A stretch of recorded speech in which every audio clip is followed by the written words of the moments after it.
Well, a good Friday to you. Thank you for tuning in to the Gardener's Corner program, a Friday feature here on TV Channel 10, located on the Charter Communication 191 position. Also on WKRX 96.7 FM. My name is Rob Hall. Thank you for tuning in to the Gardener's Corner program. And this is a recorded edition of the Gardener's Corner program, so we will not be able to take any questions or phone calls today.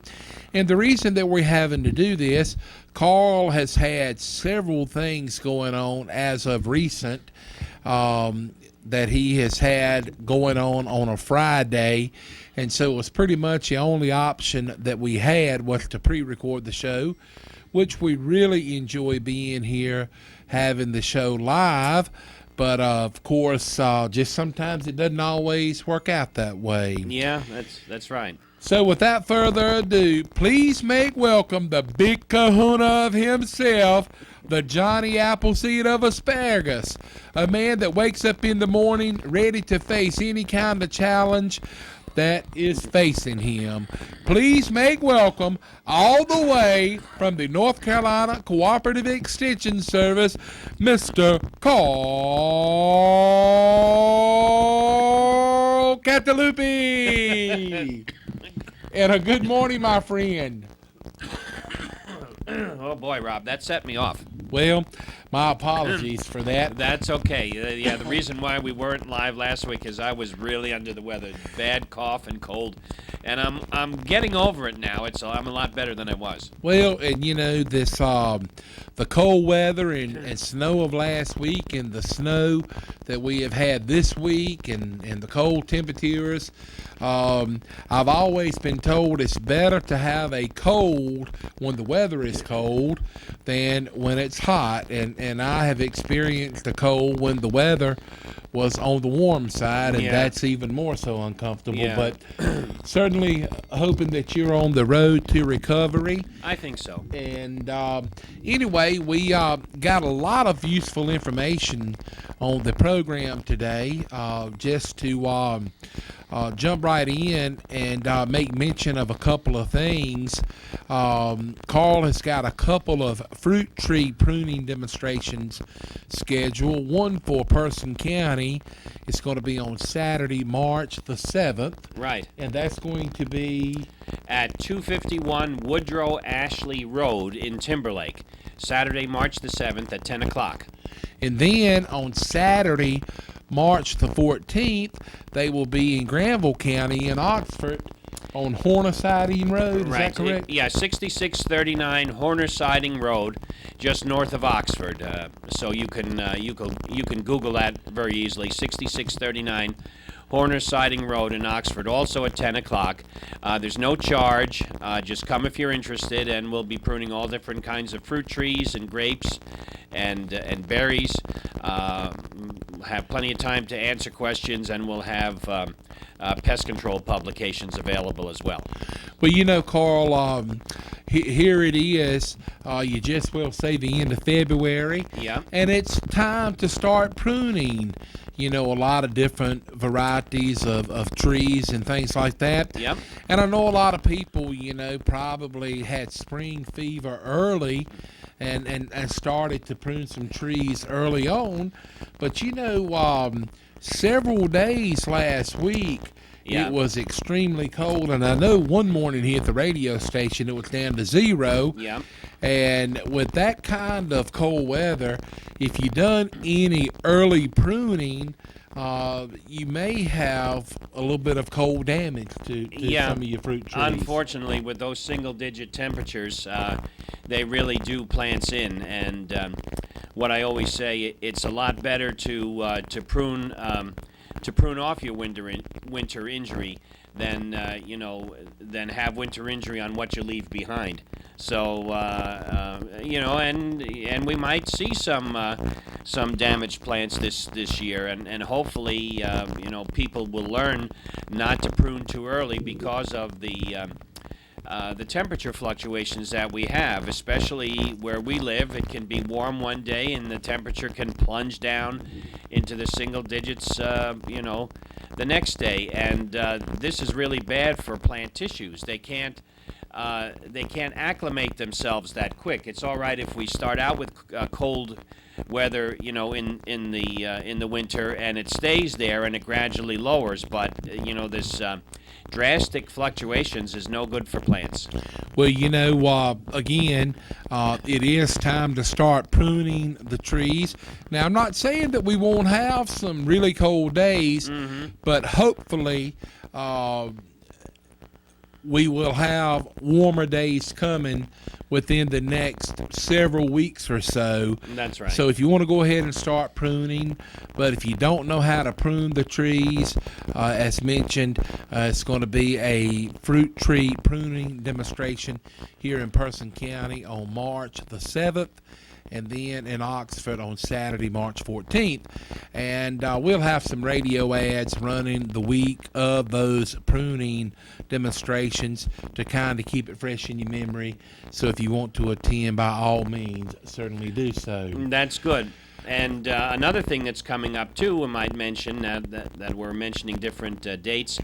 Friday, March the 6th, that's the day before Saturday, March the 7th. Friday, March the 6th, we'll have our annual specialty crop school here in Roxborough at the Person County Extension Office, and it will run from 9 in the morning until 3 in the afternoon. If people that are interested in learning how to grow specialty crops and listening to really successful professionals in the field talk about their own operations. To me, that's the best way to learn things, is from people that have been in the business, ones that have succeeded. They'll tell you of their successes and also of their failures too. And I always say it's a lot better to learn from someone else's mistakes than your own. Than your own. So I think that really that really pays for the cost of the school. And the cost is $25 per person for the first person in the family, and then $15 for each additional person. And both of those fees include lunch at the extension office as well. That is provided. So we have 3 excellent growers coming in. 2 people that grow asparagus in the Burlington area. A couple that grows and sells vegetables in Granville County, and we have a husband and wife team coming down from Powhatan, Virginia, to talk about their operation and how they planned theirs out for success. And they will be talking about the business plan that they actually set up before they started, which I think is very essential. So you're going to be learning from the people that have done it themselves. So again, that's Friday, March the 6th at the Person County Extension Office. If you want more information, just give us a call at 336-599-1195. And again, we are pre-recorded today due to several different things in Carl's schedule that he had going on.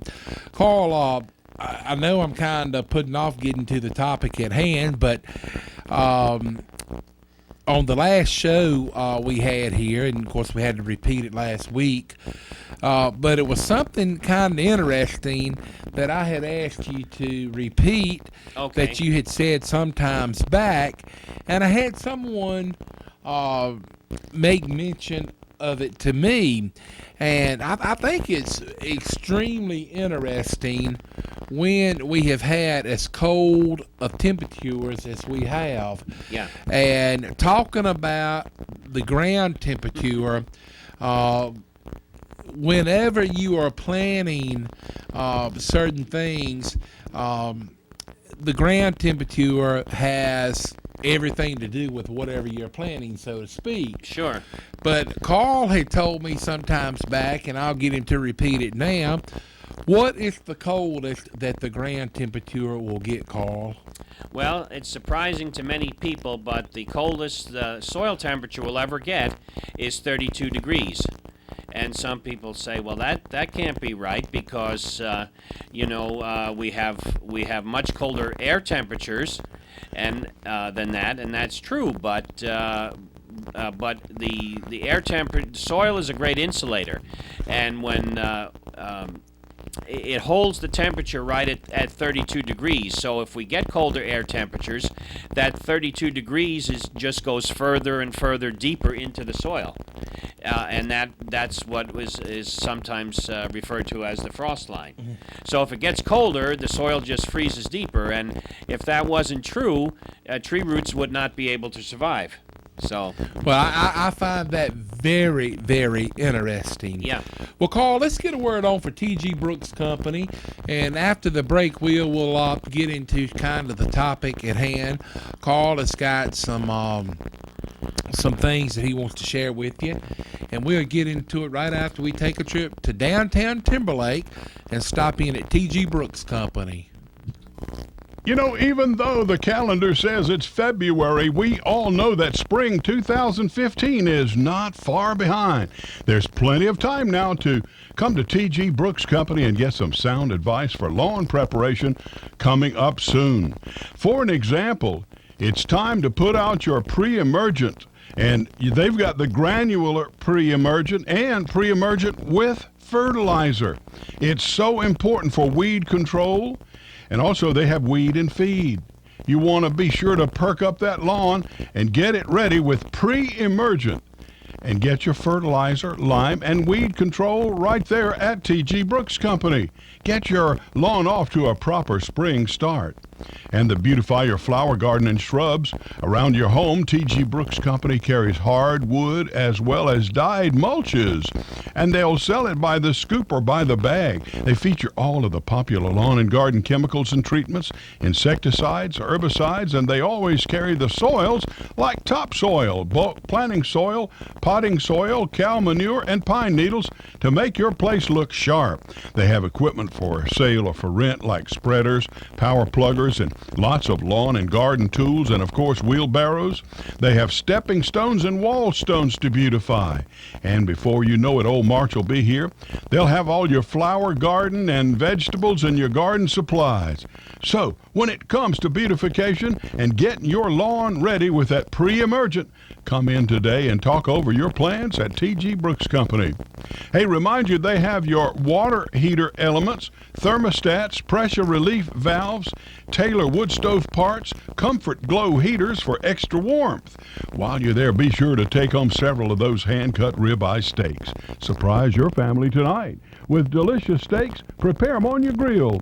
And don't forget Person County, surrounding area, everybody, you can count on T.G. Brooks Company. They have served homeowners, farmers, and construction workers since 1936. Phone T.G. Brooks Company anytime, 364-2428. Or better yet, stop by today.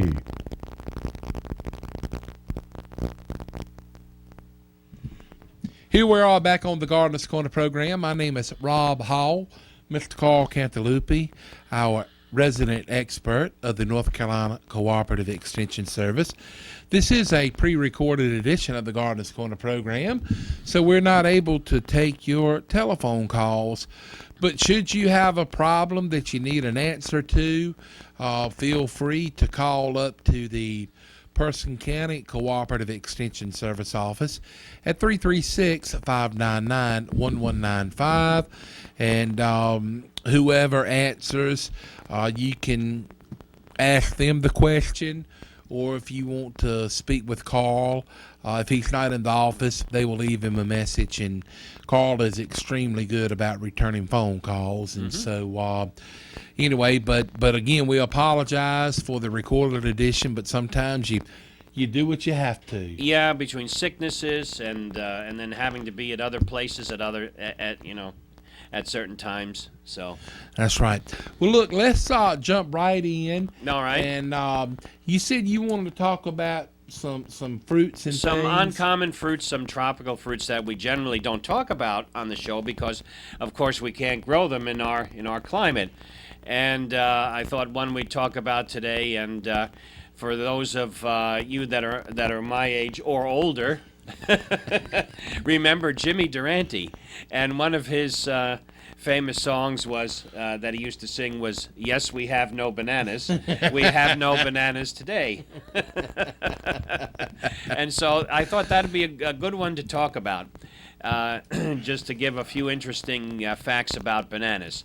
Well, the banana is an edible fruit, but botanically it's actually called a berry. And it's produced by several kinds of large herbaceous flowering plants in the genus Musa, M-U-S-A. In some countries, bananas used for cooking may be called plantains. The fruit is variable in size, color, and firmness, but is usually elongated and curved with soft flesh, rich in starch, covered with a rind which may be green, yellow, red, purple, or brown when ripe. The fruits grow in clusters hanging from the top of the plant. Almost all modern edible seedless bananas come from two wild species. And worldwide, there is no sharp distinction between bananas and plantains. Especially in the Americas and Europe, banana usually refers to soft, sweet dessert bananas, particularly those of the Cavendish group, which are the main exports from banana-growing countries. By contrast, the Musa cultivars with firmer, starchier fruit are called plantains. And here's a picture of different types of bananas, and you can see there are different colors to them. And the ones on the extreme left, the larger ones, are plantains, and these are generally used in cooking. These are very starchy.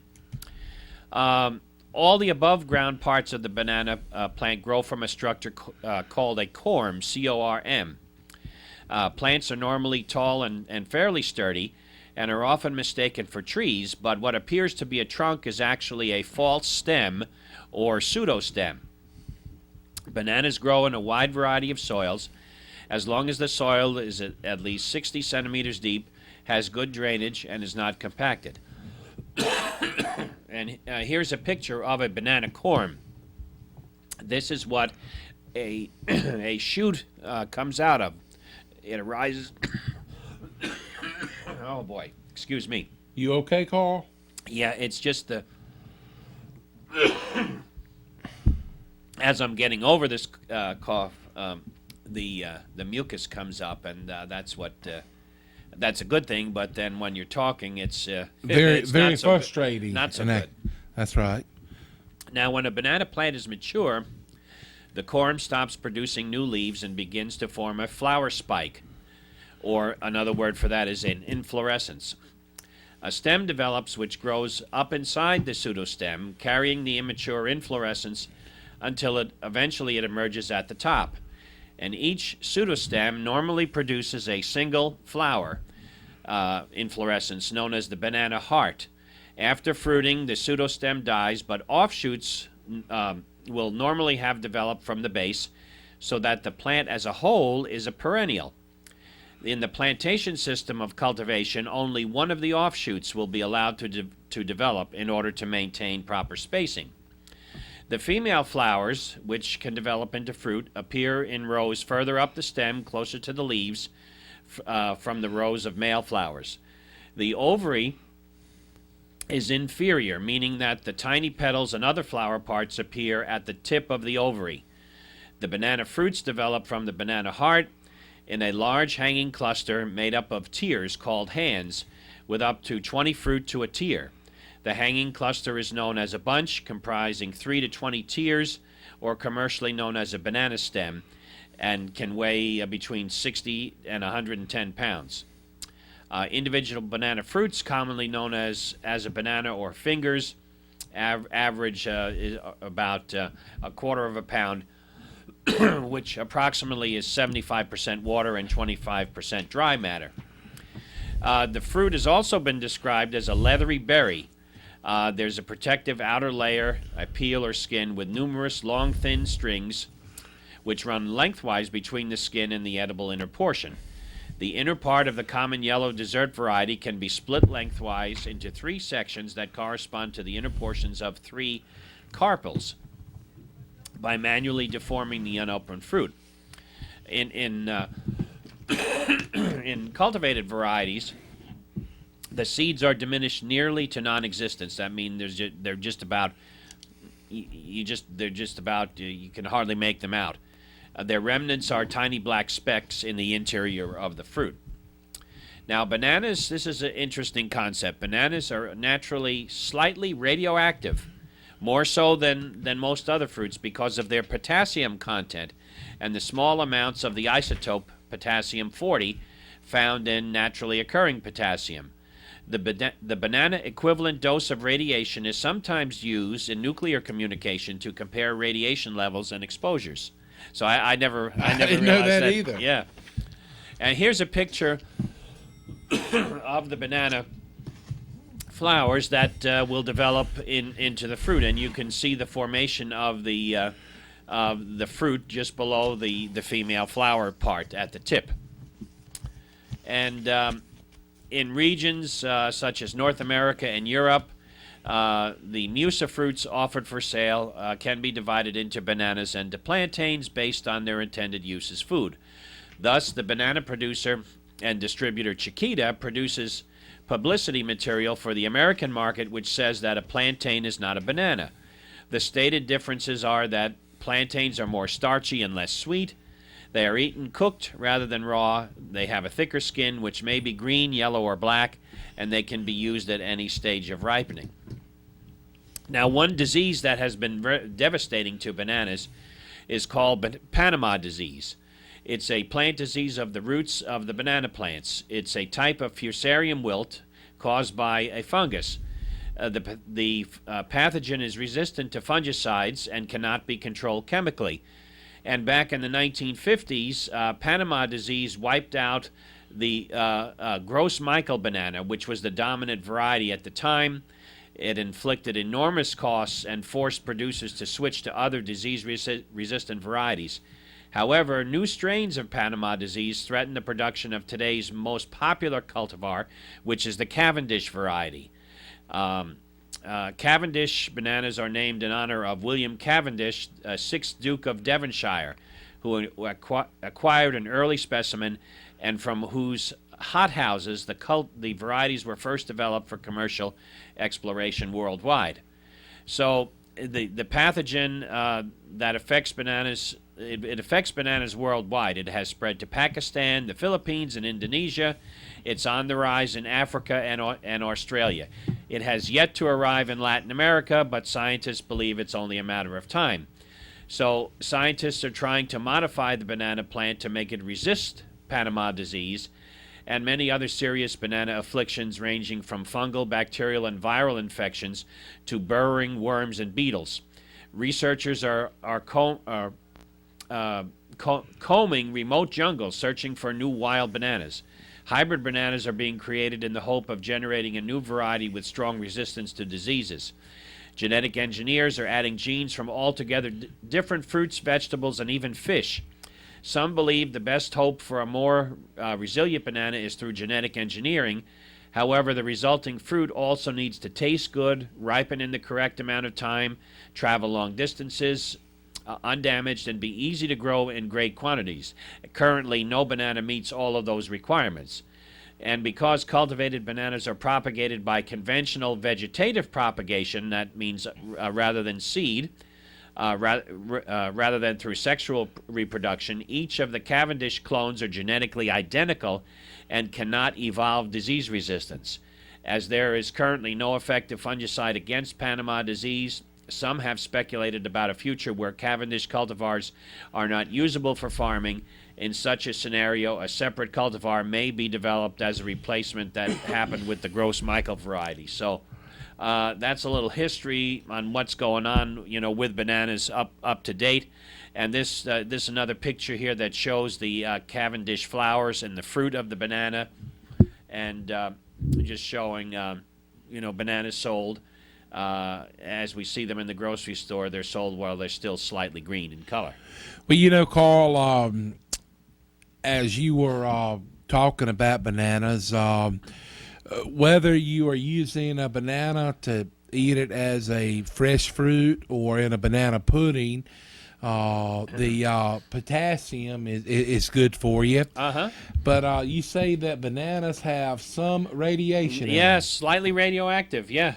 Wow, that is Guess something. you can't walk too close to a Geiger counter then. The Gardener's Corner program today, as I had failed to mention early on, is brought to you by T.G. Brooks Company, South Boston Memorials, and Sandline Golf Cars.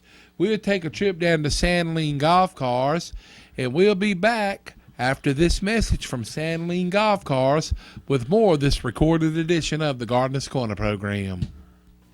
Sandline Golf Cars, located 613 Lewis Street in Oxford, invites you to come on down and shop with them Monday through Friday, 8 a.m. until 5:30, Saturdays 9 until 1. Al, Hillary, and Will there to serve you at Sandline Golf Cars. Check them out on the World Wide Web at sandlinegolfcars.com. They're having a closeout sale on all 2014 E-Z-GO and Club Car golf cars with special financing available.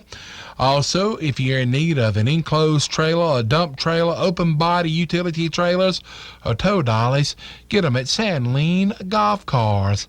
They also have Wilmington grills and stock trailers. Payments on stock trailers start as low as $100 per month with approved credit. Head on down to Sandline Golf Cars, located 613 Lewis Street in Oxford. The telephone numbers are 1-800-221-9267 or 919-693-4626. Sandline Golf Cars is located 613 Lewis Street in Oxford. They're your local Club Car and E-Z-GO dealer. So for all of your parts, service, and Trojan batteries, head on down to Sandline Golf Cars. The telephone numbers again, 1-800-221-9267 or 919-693-4626. That's Sandline Golf Cars, 613 Lewis Street in Oxford. Here we are back on the Gardener's Corner program. You know, Carl, when you was talking about bananas, something that you also have taught me and a lot of our listeners, to where when it's tomato season, you can take a few tomatoes that are not completely ripe. Put them in a plastic bag and put a banana in the paper bag with the banana. That's right. And kind of seal the bag up, fold it over, maybe put like a clothespin or paper clip or something on it. And the banana releases, is it ethylene? Ethylene.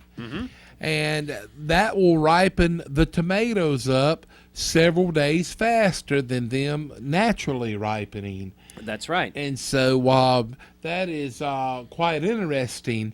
But something that I have wondered about, typically when you go to the grocery store and you buy bananas, they are on the green side. And some people may like the green bananas, but I have had an issue of heartburn when eating one that was a little bit on the green side. And then, you know, after it ripens up at home, you know, for maybe a day or so, you've got maybe 3 or 4 days, and then the banana is over ripened. Right. But I had some.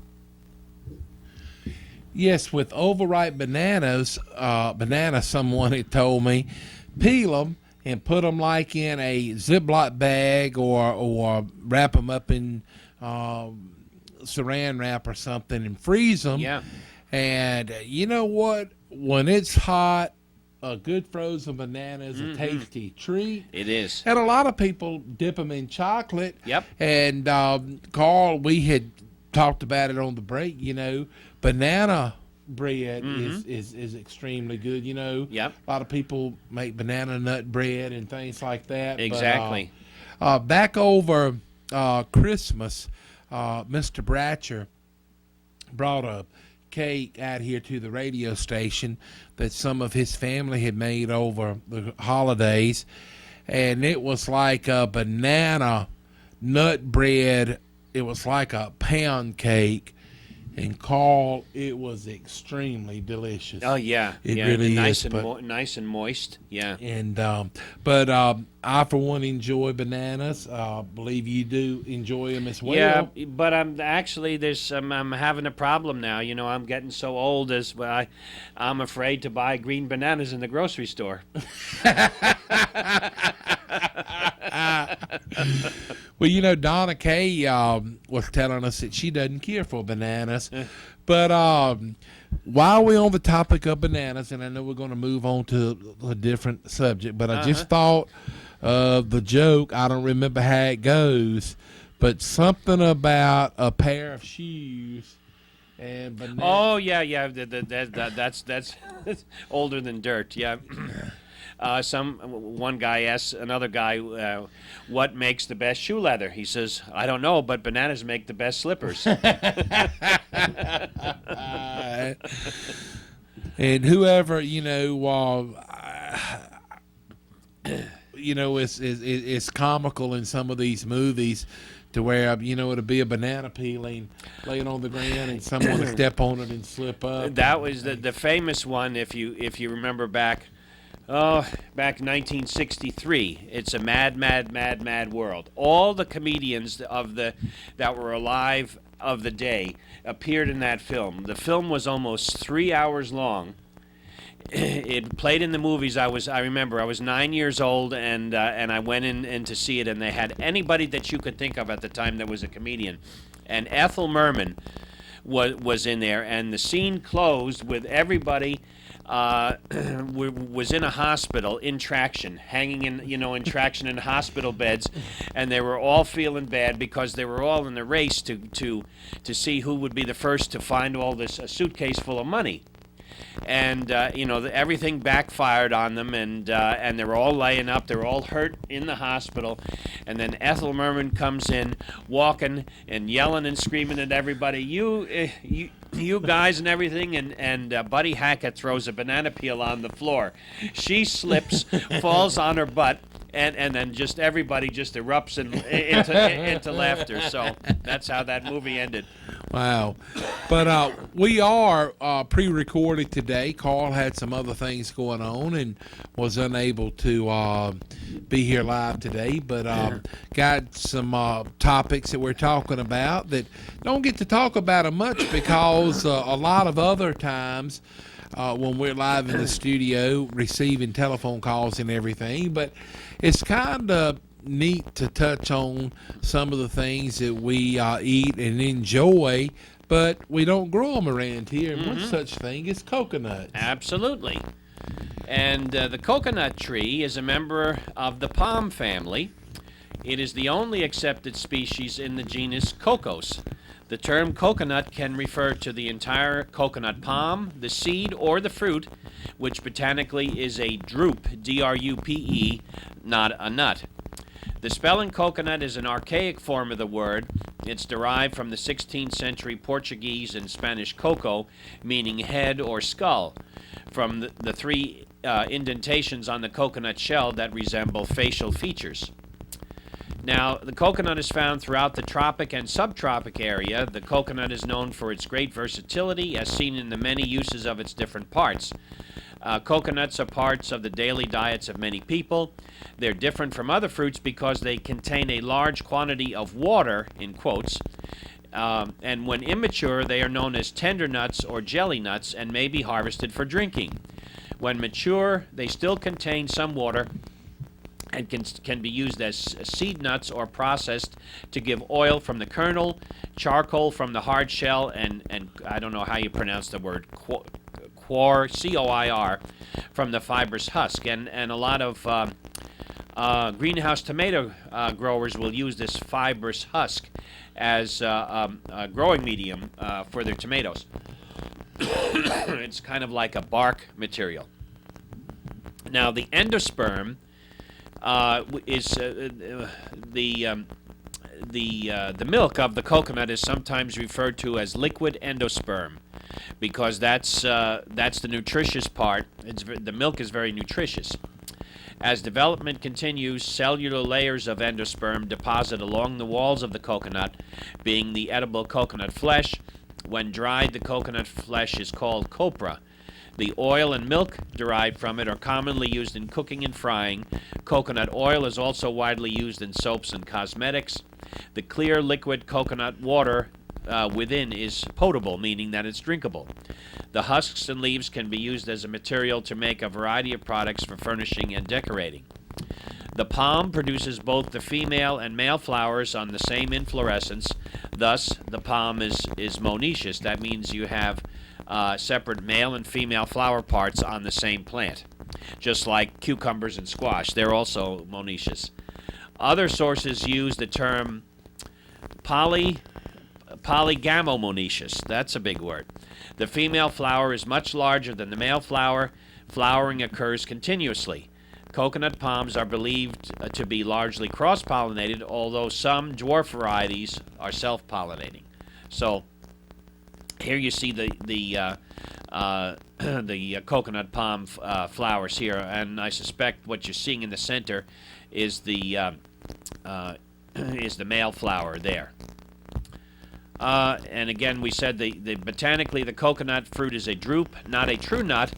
Like other fruits, it has three layers: the exocarp, mesocarp, and endocarp. The exocarp and mesocarp make up the husk of the coconut. Coconuts sold in the shops of non-tropical countries often have had the exocarp, the outermost layer, removed. The mesocarp is composed of the fiber called coir, which has many traditional and commercial uses. The shell has three germination pores, or stoma, or eyes, that are clearly visible on the outside surface once the husk is removed. So if we look at this picture, right at the bottom, you can see a dehusked coconut showing face-like markings at the base. And that's where you actually, if you want to drain the coconut and get the milk out, that's where you puncture the coconut. So, have you ever tried the coconut milk? Oh yeah, uh-huh. Is it sweet? It's sweet, not real sweet, but it's kind of light, and it has a light milky color to it. Yeah. Now, is coconut milk, is that something can be purchased at the grocery store? I'm sure you could. Yeah, in health food stores and specialty stores. Oh yeah, I would think so. I've never tried the coconut milk, although I enjoy coconut. We need to get a word on for South Boston Memorials, one of our other sponsors of this recorded edition of the Gardeners Corner program. All we ask, if you ever have the opportunity to send some business the way of our fine supporting sponsors, please do so, and let them know that you appreciate their support of the Gardeners Corner program. South Boston Memorials, located 1439 Seymour Drive in South Boston, Virginia. They offer granite markers, monuments, and mausoleums. For more information, visit the website SoboMemorials.com or call 434-572-3859. South Boston Memorials have been in business and family owned since 1958. In-house laser etching is available at South Boston Memorials. They have over 300 granite memorials in stock.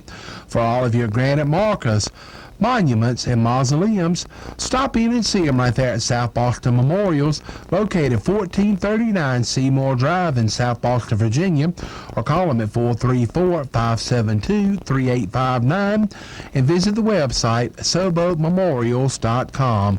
That's South Boston Memorials, located 1439 Seymour Drive in South Boston.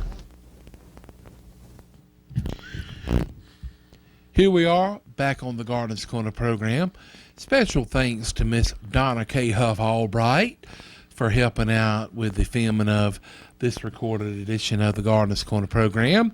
And again, the program today is brought to you by South Boston Memorials, Sandling Golf Cars, and T.G. Brooks Company, located in Timberlake. We'll take a trip down to T.G. Brooks Company coming up in just a few minutes. Again, would like to let you know that if you have a question for Carl, and if you can't wait till our next live edition of the Gardeners Corner program, you're welcome to call the North Carolina Cooperative Extension Service office here in Person County at 336-599-1195, and you can leave a message for Carl, and he will return your call if he's not in the office when you call him. But anyway, just moving right along, another fruit that I enjoy, whether it's fresh or on a salad or baked into a cake, is pineapple. Right, another treat, definitely. Now, the pineapple is a tropical plant with edible multiple fruit consisting of coalesced berries, and the most economically significant plant in the bromeliad family. Pineapples may be cultivated from a crown cutting of the fruit, possibly flowering in 20 to 24 months and fruiting in the following 6 months. Now, the pineapple does not ripen, nor does it increase in sugar content after harvesting. And so this is like most other fruits that we pick. It's it's the best it's going to be is when you pick it. When you harvest it, it's the best it's going to be. Now it might soften up, but it's not going to increase in sugar content.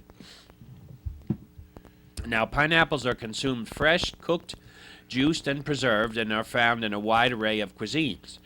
In addition to consumption, the pineapple leaves are used to produce the textile fiber, piña, in the Philippines, commonly used as the material for the men's barong tagalong and women's barat saya. I don't know if I'm saying those right. Formal wear in the country. The fiber is also used as a component for wallpaper and other furnishings. The word pineapple in English was first recorded in 1398 when it was originally used to describe the reproductive organs of conifer trees, now termed pine cones. So that's how pineapple, came, because of the used to describe the reproductive organs of conifer trees. This was first recorded in 1694. When European explorers discovered this tropical fruit in the Americas, they called them pineapples, first so referenced in 1664 due to resemblance to what is now known as the pine cone. Now, here's the pineapple flower, and you can recognize this, just as the fruit that you buy, and you can see that where the flowers are emerging here, those are dried up at the tip of the fruit. Now, the pineapple is an herbaceous perennial, grows 3 to 5 feet tall, although sometimes it can be taller. In appearance, the plant itself has a short, stocky stem with tough, waxy leaves. When creating its fruit, it usually produces up to 200 flowers, although some large-fruited cultivars can exceed this. Once it flowers, the individual fruits of the flowers join together to create what is commonly referred to as the pineapple. After the fruit is produced, side shoots called suckers by commercial growers are produced in the leaf axils of the main stem. These may be removed for propagation or left to produce additional fruits on the original plant. Commercially, suckers that appear around the base are cultivated.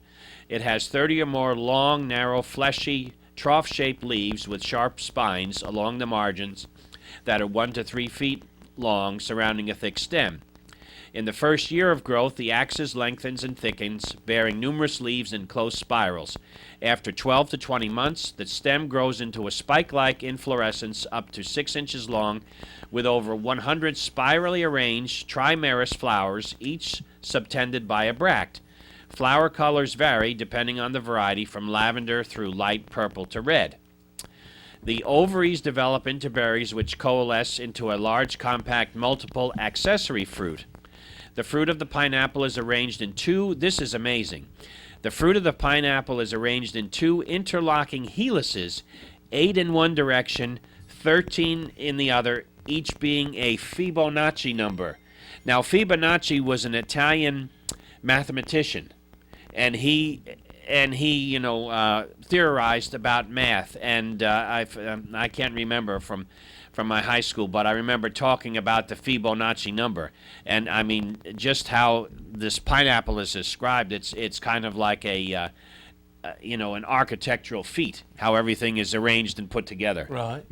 So anyway, seed formation needs pollination, but the presence of seeds harms the quality of the fruit. In Hawaii, where pineapple is cultivated on an agricultural scale, importation of hummingbirds is prohibited for this reason. They don't want the birds pecking at the fruit or the seed to harm the quality of the fruit. The plant is native to South America. It's said to originate from the area between southern Brazil and Paraguay. Let's see. The natives of southern Brazil and Paraguay spread the pineapple throughout South America, and it eventually reached the Caribbean, Central America, and Mexico, where it was cultivated by the Mayas and the Aztec Indians. Columbus encountered the pineapple in 1493 on the leeward island of Guadalupe. He called it Piña de Indies, meaning pine of the Indians, and brought it back with him to Europe, thus making the pineapple the first bromeliad to leave the New World. The Spanish introduced it into the Philippines.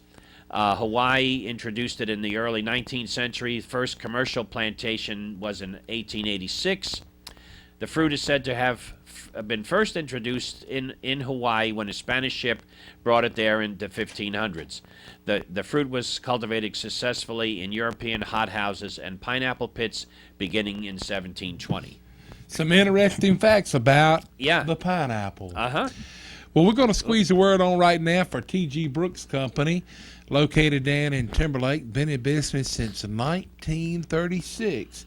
And we'll come back after a word from T.G. Brooks Company and do pretty much a recap or a final thought segment All right. here on the Gardener's Corner program. You know, even though the calendar says it's February, we all know that spring 2015 is not far behind. There's plenty of time now to come to T.G. Brooks Company and get some sound advice for lawn preparation coming up soon.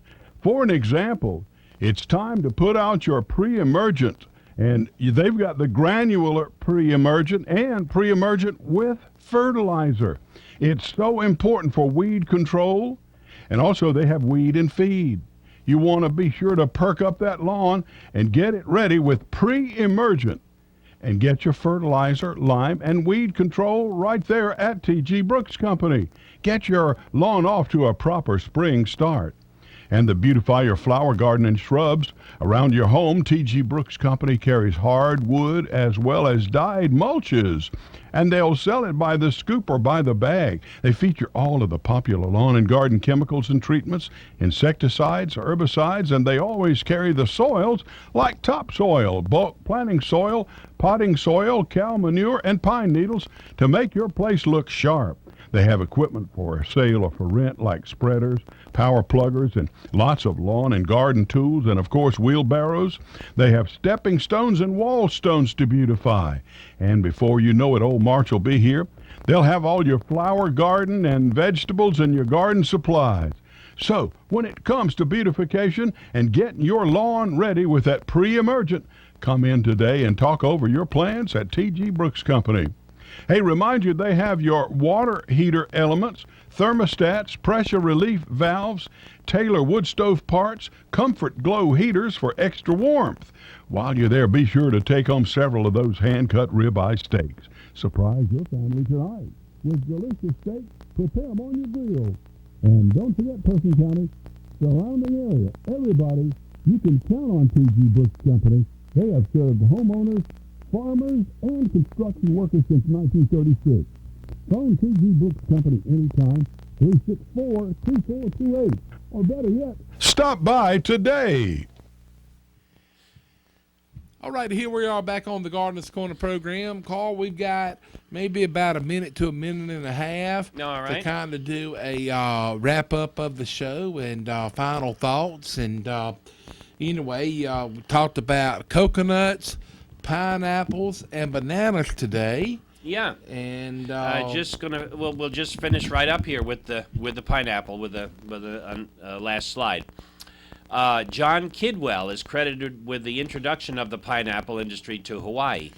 Large-scale pineapple cultivation by U.S. companies began in the early 1900s on Hawaii. Among the famous and most influential people was James Dole, who moved to Hawaii in 1899 and started a pineapple plantation in 1900. Companies like Dole and Del Monte began growing pineapple on the islands of Oahu in 1901 and 1917. And Dole's Pineapple Company began with the acquisition of 60 acres of land in 1901 and has grown into a major company.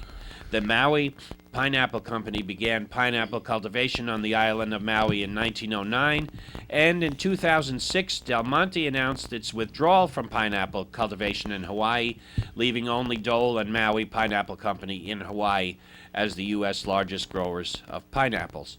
And this is a pineapple flower. And if people that grow bromeliads, you'll notice the leaves look a lot like bromeliad leaves, and you water the plant through the center. And here's a pineapple and in cross section. So, all righty, I think I'm going to have some pineapple in the very near future. Reminding you again about the fruit tree pruning demonstration. For Person County, it will be on March the 7th. For Granville County, it will be on March 14th. We'll keep you updated on that on the radio in the next few weeks. Want to wish you and yours a happy and safe Friday and a good weekend. Thanks goes out to T.G. Brooks Company, South Boston Memorials, and Sandline Golf Cars for sponsoring the show. And also a big thanks to Carl Cantalupi sharing his knowledge with us from the North Carolina Cooperative Extension Service. thanks, Rob. Have a great day, folks.